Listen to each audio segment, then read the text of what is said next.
In August of 1929, on the ridge route 3 miles north of the National Forest Inn, 7 people were riding in one car: a woman of 32 named Simona Vargas, her father Daniel, and her 5 children. The youngest, Inez, was 18 months old.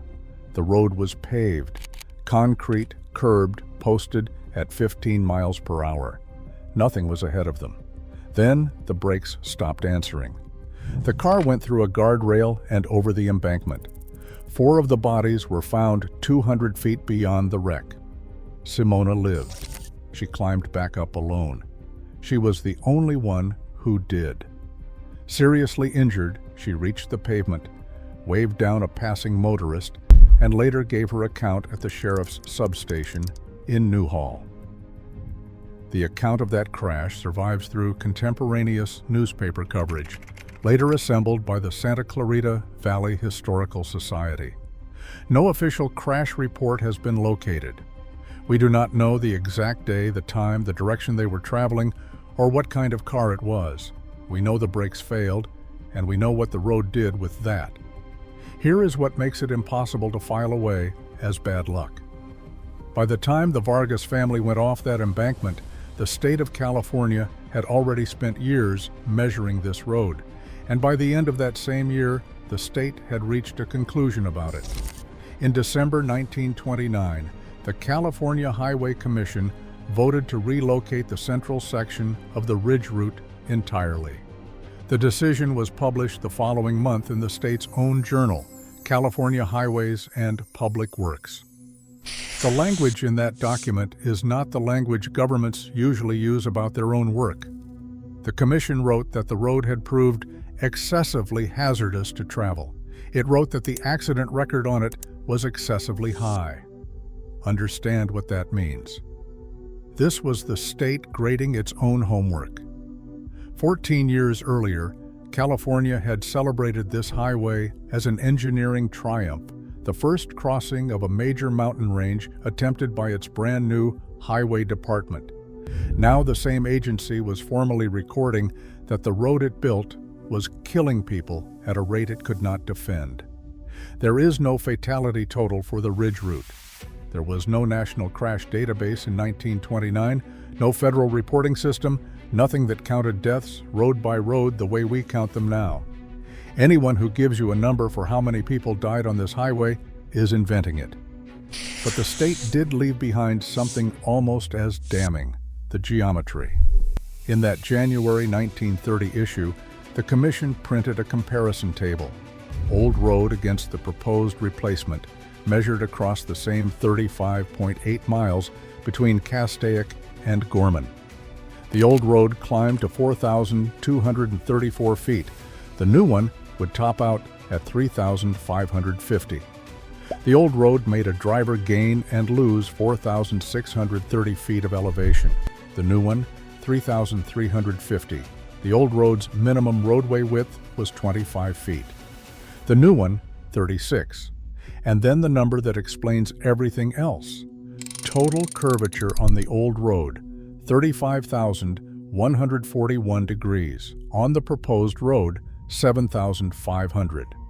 35,000 degrees is 97 complete circles, 97 full rotations of the steering wheel's worth of turning, packed into 35 miles of mountain. At the tightest points, the curve radius was 70 feet. The replacement's minimum radius was 1,000. 70 feet is tighter than most modern freeway on-ramps. Drivers were negotiating that in vehicles with mechanical brakes on a slab of concrete 25 feet wide, with no shoulder and, in many places, a hillside standing directly against the edge of the pavement. That is the long view, now the pressure. Between 1914 and the end of November 1929, registered motor vehicles in California went from roughly 125,000 to 2,015,418. 16 times as many cars in 15 years, all of them funneling over a road surveyed for the first number. The state's traffic census on that segment showed a 40% increase in 3 years alone, and projected another 175% over the coming decade. The commission calculated that the road's capacity was being exceeded by 1,500 vehicles a day. You will sometimes see that repeated as 1,500 cars using the road daily. That is a misreading. The primary document says exceeded by. The overflow alone was 1,500. Set that against the era.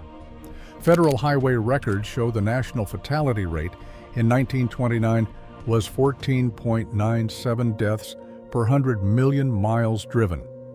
In 2023, it was 1.26. Driving anywhere in America in 1929 was roughly 12 times deadlier per mile than driving today. That figure is national, not specific to this road, but it establishes the floor. Inside a country where every road was already 12 times more lethal than ours, California looked at one particular highway and used the word excessively. And here is the part that does not fit the story people expect. The Ridge Route was not a goat track. It was not primitive. It was the good road. It was the modern one. It had a concrete surface that motorists described as velvety smooth 10-inch concrete curbs at the dangerous points, a posted speed limit and a maximum grade held to 6%.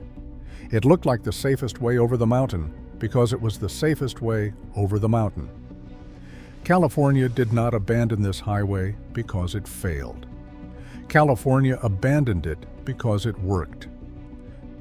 Before the Ridge Route, getting from Los Angeles to the San Joaquin Valley meant going the long way around. El Camino Viejo, the Butterfield stage route through San Francisco Canyon, the Southern Pacific's rail line, which swung east through Soledad Canyon and up over Tehachapi. Every option added dozens of miles to cross a range that sat directly in the way. The state decided to go straight over it. Bond issues in 1909 and 1910 funded a highway system. Surveys began in 1912. Construction started in 1914 under engineers W. Lewis Clark and J.B. Woodson, using picks, shovels, and mule-drawn Fresno scrapers. They faced one arithmetic problem. Money could buy bridges, or money could buy curves. Bridges meant crossing canyons. Curves meant following the ridgeline around them, up on the combs of the mountains where the drainage was simple and the earthwork was cheap.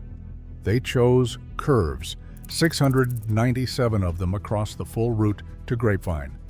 It opened in October 1915, unpaved, at a cost of $450,000 with a 15 miles per hour limit from Castaic to Quail Lake.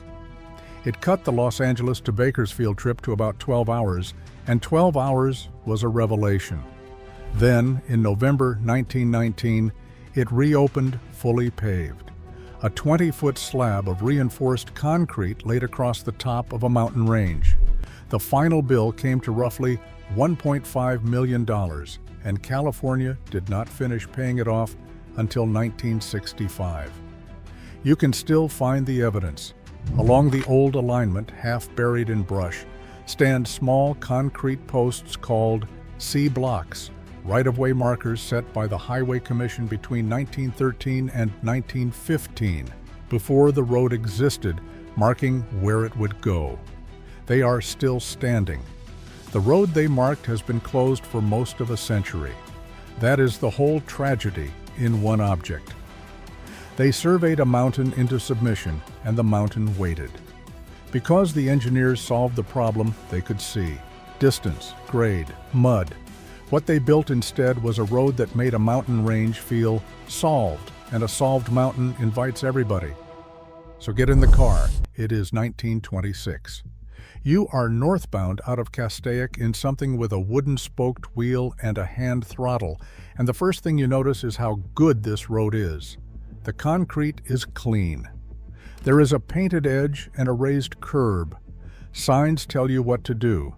Everything your eye lands on says engineered, maintained, official.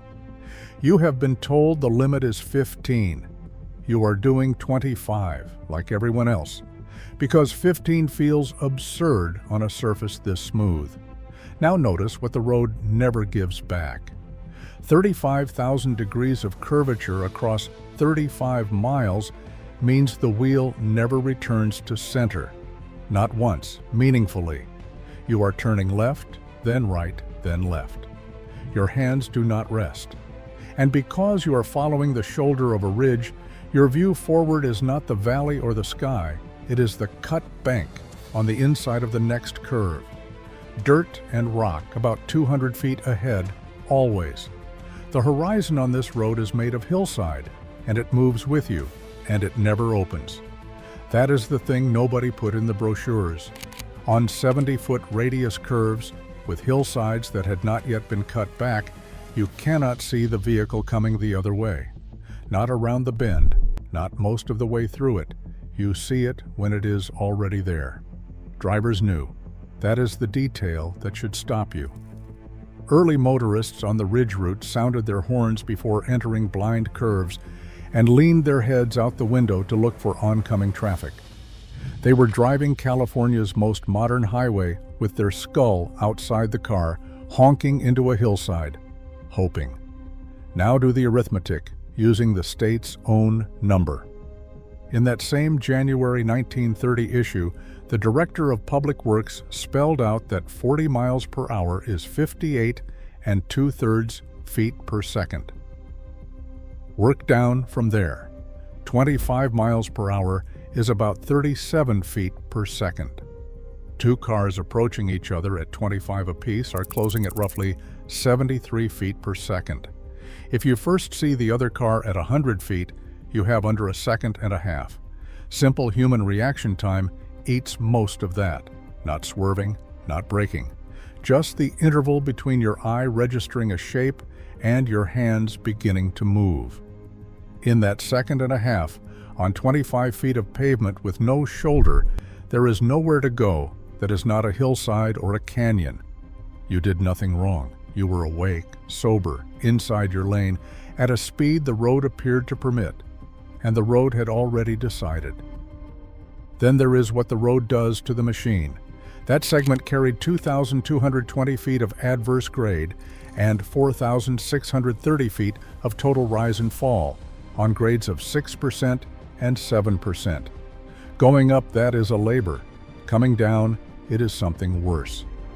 Braking in that era was mechanical, and for much of it, acting on two wheels only. Every application generates heat. Heat has to go somewhere, and on a descent that never levels out, it does not go anywhere. So, on the way down, you are not really driving. You are spending.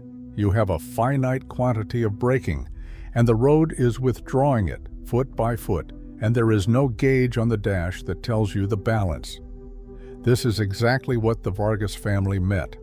Investigators of that era did not determine why the brakes gave out, and nobody today should claim to know.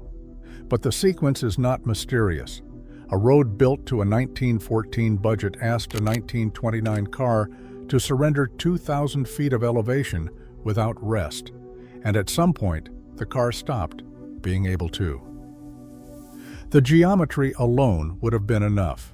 The geometry was never alone. Start with volume. The road did not change after 1915. Everything using it did. 16 times the cars. 40% more traffic in 3 years on this segment alone. 1,500 vehicles a day past the point of capacity. The same 70-foot curves, the same 25 feet of concrete, absorbing a country that had discovered the automobile. Now put the trucks in it. The commission specifically cited the large volume of slow-moving, heavy hauling traffic as one reason the road had failed. Think about what a loaded truck does on a 6% grade through a 70-foot radius. Cannot hold its lane, the geometry physically will not permit it, and it cannot stop for what it has not seen yet. And in the other direction, someone is coming around that same curve at 37 feet per second with a 100 feet of visibility. The truck is not a hazard on this road. The truck is the entire lane. Now, take the light and the weather away. The commission listed among the new alignment's advantages that it would be free from much of the fog, sleet, and snow the old routing faced. That was not an afterthought.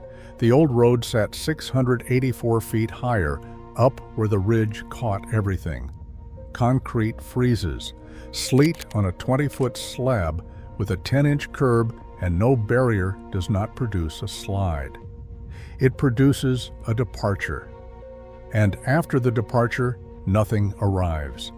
On the 20th of September, 1920, at a mountain station called Caswell's, a car overturned and one person was killed. The nearest telephone was 8 miles away at Sandberg's Hotel. It took several hours to get an ambulance to the scene. On this road, in that decade, the crash was the first problem. Surviving the wait was the second.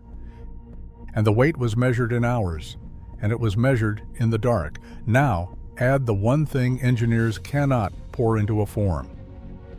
In August 1921, a justice named Baird announced that anyone caught above 25 miles an hour on this 15-mile-an-hour road would go to jail.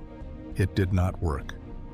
One day in the county speeders court heard 320 cases and collected $3,625 in fines, part of roughly $55,000 taken in over the preceding 5 months. Weeks after that court marathon, a speeding driver failed a curve and dropped 250 feet into the canyon. All 4 passengers survived, which the newspapers called nothing less than miraculous. That word matters. When survival requires a miracle, the road is doing the killing.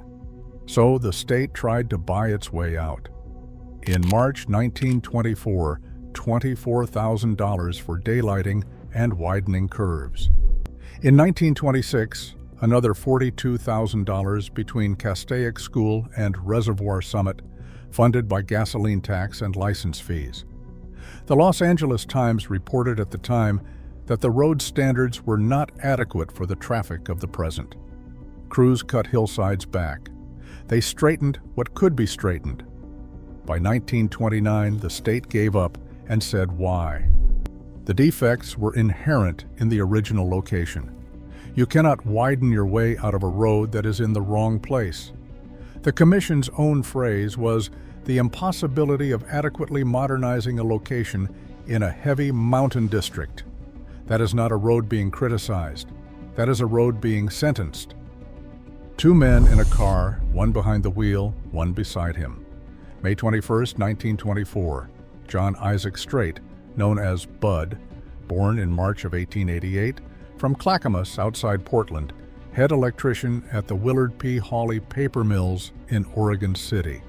The man driving was Earl Brownlee, a reporter for the Portland Banner Courier. 2 miles north of Castaic, the car left the roadway and went down a 150-foot embankment.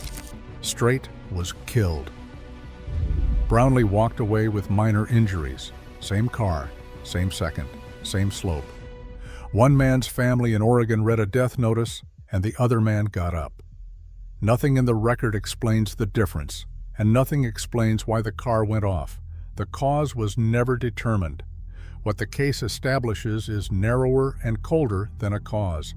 On this road, the distance between living and dying was not skill, and it was not attention. It was which seat you happened to be sitting in. A turkey walked onto the highway. That is the whole trigger. September of 1920, afternoon at Caswell's. Thomas Limbert of Long Beach was driving. A bird stepped into the road. He swerved to avoid it, and the car overturned. 4 people were hurt, Limbert among them. His wife, Gussie Limbert, was killed. She did nothing. She had no wheel, no pedal, no decision to make. She was a passenger on a clear afternoon on a paved state highway, and a turkey ended it because on 25 feet of pavement with no shoulder and a 70-foot radius, there is no room to swerve. Any evasive movement on that road is not a maneuver, it is a departure. The width of the concrete was the width of the margin, and the margin was already spent. Then the road did the second thing it always did. 8 miles to a telephone, hours before the ambulance came.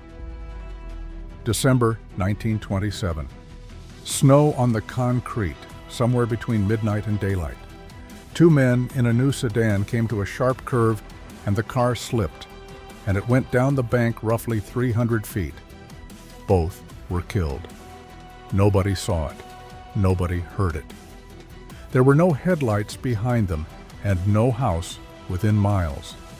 When officers finally located the wreck, they were able to determine only that the car had gone over sometime in the night because the bodies were already cold.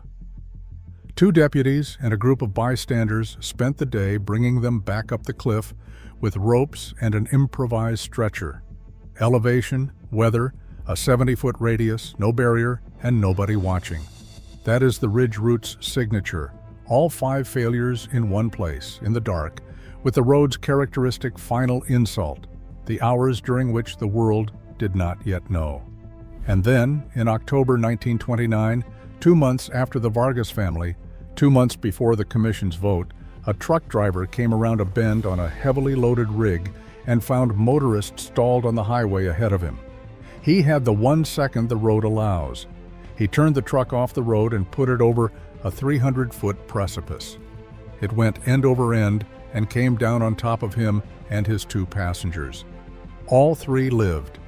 The driver had a concussion, a fractured skull, and lacerations that took 25 stitches to close. He is the only person in this entire story who chose his own outcome. And to get it, he had to choose the canyon. The Ridge Route is still there and people still find their way onto it, so understand what it is now. It is legally closed through travel between Castaic and Gorman. The central portion is closed to all motor vehicles. Walking, cycling, and horseback are permitted. Driving across is not. Do not plan a crossing. If you find one gate open, do not assume the other is. The default position is closed, and there is no alternate way out. Your only exit plan is the way you came in. Do not drive it during rain or snow or within several days after. The 1915 concrete is fragile and heavy vehicles break it. Fill the tank first. Nothing on that road has sold fuel since 1933. Assume no signal and a long wait. In 1920, it was 8 miles to a telephone. The distance has not changed and the terrain has not changed. Only the technology that fails there is different. In November 2018, a driver went over an embankment into a 400-foot ravine on Ridge Route Road about a mile north of Lake Hughes Road. There were no witnesses. The California Highway Patrol said the crash had happened a couple of days earlier. He was found by hikers who spotted the car from below. And on the open northern stretch, where rockfall and slide debris are ordinary, drive at a speed you can stop inside what you can actually see. On a 70-foot curve, that is almost nothing. In its final report on this highway, the state wrote in the vocabulary of engineers, adverse grade, central angles, economic capacity, alignment. Every one of those terms is a technical description of the thing that killed a family 3 miles north of the National Forest Inn in August of 1929. Simona Vargas was 32. Her father was in the car. So were her 5 children. Inez was 18 months old. None of them were a statistic when the trip began. There was no statistic. There was no database, no reporting system, no ranking to enter. There was a paved road with a curb and a posted number and 7 people going somewhere on it. Then she was climbing. 200 feet of embankment, badly hurt, back up toward the road that had just taken her father and all 5 of her children because there was no one else to go for help and no telephone within 8 miles and nothing to do but climb.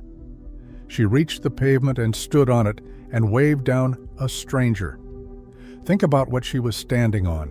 Clean concrete, a 10-inch curb at the edge poured there specifically to make the dangerous places safer, a sign saying 15 miles an hour. The most modern highway California had ever built, the one the newspapers called a masterpiece, the one that finally made the mountain feel solved. It looked like the safest road in the state. That is exactly what it was built to look like.